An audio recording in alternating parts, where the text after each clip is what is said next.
Imagina una casa construida con materiales frágiles. Desde fuera parece sólida, todo está bien pintado, las luces están bien colocadas, no se aprecia ninguna grieta en su estructura. Pero basta con que entre alguien que camina con calma, que no hace ruido, que no necesita impresionar a nadie para que algo empiece a incomodar. No porque esa persona haga nada en concreto, sino porque su sola presencia deja claro que hay cosas que se sostienen de verdad y casas que se sostienen de verdad y casas que solo se sostienen mientras nadie las mire con demasiada atención ni demasiado cerca.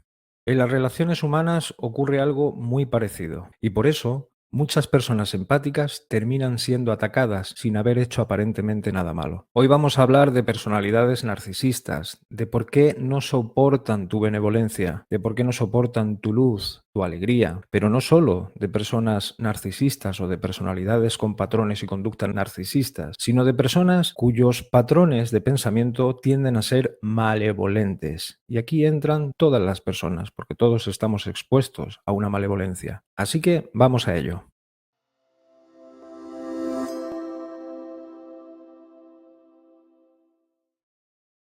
Si eres una persona respetuosa, empática, colaboradora, alegre, es muy posible que en algún momento te hayas hecho esta pregunta. ¿Por qué esa persona parece tener algo en contra mía si yo no le he hecho nada? Y con el tiempo, esa misma pregunta se suele transformar en otra un poquito más dolorosa. Si he sido buena persona y me han tratado así, ¿qué es lo que hay malo en mí? ¿Qué tengo yo de malo? Algo estoy haciendo mal. Hoy vamos a responder a esto de forma clara, psicológica, sin espiritualidad, sin vueltas y sobre todo sin convertirte a ti en culpable de algo que no es tuyo y que no te pertenece. Las personalidades narcisistas no atacan a personas empáticas por azar, tampoco porque esas personas sean ingenuas, débiles, demasiado buenas o tontas. Existe un motivo psicológico mucho más concreto, y es que las personas empáticas activan un conflicto interno en este tipo de personalidades, sobre todo en personalidades narcisistas. ¿Qué conflicto activan? Veréis. Las personalidades empáticas suelen tener las siguientes características. Son coherentes entre lo que dicen y lo que hacen. Tienen la capacidad de relacionarse con los demás sin dominar ni manipular a nadie. Establecen vínculos basados en el respeto y no en el poder ni en la posición, y poseen una identidad que no depende de rebajar a nadie, de devaluar a nadie y mucho menos de denigrar a nadie. Todo esto para un narcisista no es algo neutro, y ya os hemos dicho en otros vídeos que el narcisista necesita cualquier cosa menos neutralidad. Esto para ellos es profundamente incómodo, sencillamente porque pone en evidencia algo que el narcisista trata una y otra vez de ocultar de sí mismo, que no es otra cosa que una identidad muy frágil y de la validación constante de forma externa. Cuando una persona no puede sostener su autoestima desde dentro, necesita compararse constantemente con los demás. Y cuando esa comparación lo deja en un mal lugar, aparece una solución rápida, la denigración, la devaluación, rebajar al otro. Y esto no siempre se hace con insultos. Muchas veces es con una ironía, con un desprecio sutil, con comentarios ambiguos, con exclusión y sobre todo haciendo y llegando a hacer al otro que dude sobre sí mismo.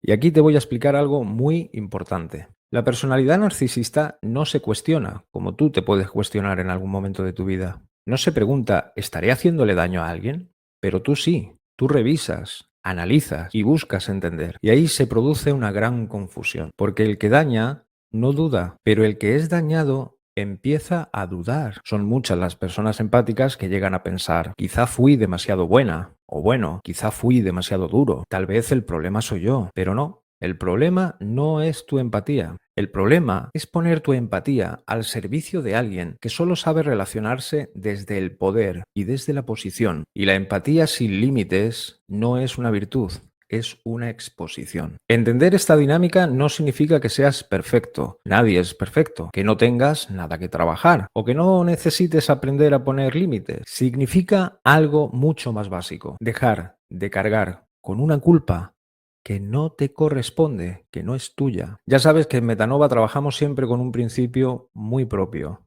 Y una idea muy central. Ni todo pensamiento que aparece es cierto, ni todo pensamiento que aparece es tuyo. Porque cuando tú empieces a pensar que algo está mal en ti, estás manteniendo un pensamiento que ha nacido de un maltrato psicológico, de un impacto psicológico y de una relación dañina o tóxica. Y seguir sosteniendo ese pensamiento va a seguir dañándote, incluso cuando el narcisista ya no está, cuando la narcisista ya no está. Y esto es importante porque todo esto deja una huella muy peculiar, muy particular y una huella muy pesada. Porque este tipo de dinámicas no dejan huella en el cuerpo, no atacan al cuerpo, al menos no directamente. Atacan directamente a tu criterio, a tu integridad psicológica. Te hacen dudar de tu criterio, te hacen dudar de tu percepción e incluso de tu forma de ser. Y cuando una persona pierde confianza en su criterio, queda totalmente vulnerable, aunque por fuera parezca fuerte. Así que no te atacaron porque fueras débil, tonto, ingenuo o estés mal de la cabeza. Te atacaron porque tú no necesitabas atacar a nadie para existir. Y eso, para los narcisistas, es insoportable. Comprender todo esto no va a borrar lo que has vivido, pero te va a devolver algo esencial, sencillamente la capacidad de dejar de atacarte tú. Y en la mayoría de las veces ese es el primer paso real para empezar a estar bien tú contigo mismo. Hasta aquí el vídeo de hoy. Si te ha gustado y te parece conveniente, suscríbete, deja un like y hasta el próximo vídeo. Un saludo.